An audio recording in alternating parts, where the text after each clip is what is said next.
శ్రీ రేణుకా ఎల్లమ్మ తల్లి జ్యోతిష్యాలయం ఎటువంటి సమస్యలకైనా ప్రత్యేక పూజలు చేయబడును. భార్యాభర్తల సమస్యలు, ప్రేమ సమస్యలు, కుటుంబ సమస్యలు, స్త్రీ పురుష వశీకరణ ప్రత్యేకంగా చేయబడును. గుప్త నిధులు వెలికి తీయబడును. సంప్రదించవలసిన నెంబర్ 8121913664.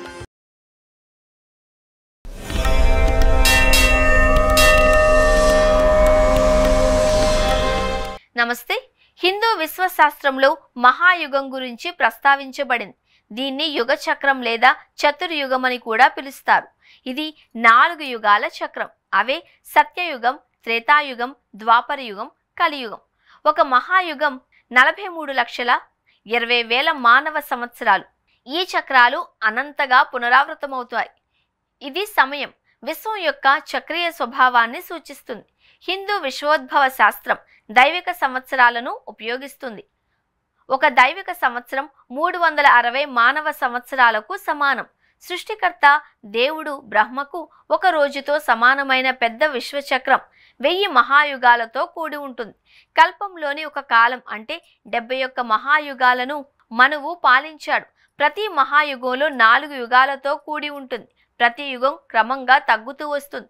ఇందులో నైతికత, ఆధ్యాత్మికత, అవగాహనలో క్షీణతతో ఉంటుంది. సత్యయుగం. సత్యయుగం లేదా కృతయుగం 4 యుగాలలో మొదటి పొడవైన యుగం. ఇది 17,28,000 సంవత్సరాలు. ఈ యుగంలో పరిపూర్ణత, ధర్మం విలసిల్లుతుంది. ఈ యుగంలో ధర్మం 4 పాదాలపై నడుస్తుంది. అందుకే స్వర్ణయుగంగా పరిగణించబడుతుంది.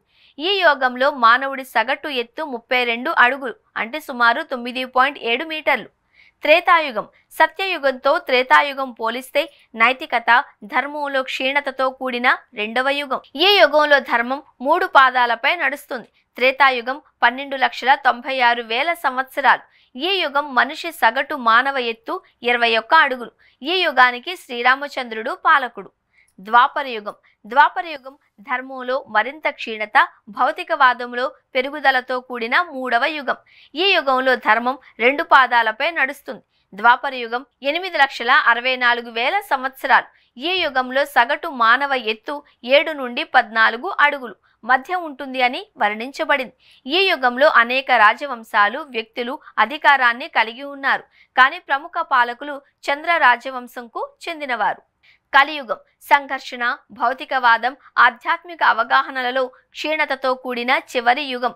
అతి తక్కువ యుగం. ఈ యుగంలో ధర్మం ఒకే పాదంపై నడుస్తుంది. 4,32,000 సంవత్సరాలు. ఇక కొనసాగే కలియుగం 5,126 సంవత్సరాల క్రితం ప్రారంభమైంది. 2025 సిఈ నాటికి 4,26,874 సంవత్సరాలు మిగిలి ఉన్నాయి. కలియుగం 4,28,899 సిఈ సంవత్సరంలో ముగుస్తుంది. కాళీ సాంప్రదాయిక కోణంలో పాలకుడు కాదా, కానీ అతని కలియుగ ప్రభువుగా పరిగణిస్తారు. విష్ణువు కలియుగం చివరిలో కల్కి అవతారంలో ధర్మాన్ని పునరుద్ధరించడానికి, దుష్ట శిక్షణ, ధర్మబద్ధమైన యుగానికి నాంది పలుకుతాడు. దీంతో మరో యుగ చక్రం మొదలవుతుంది.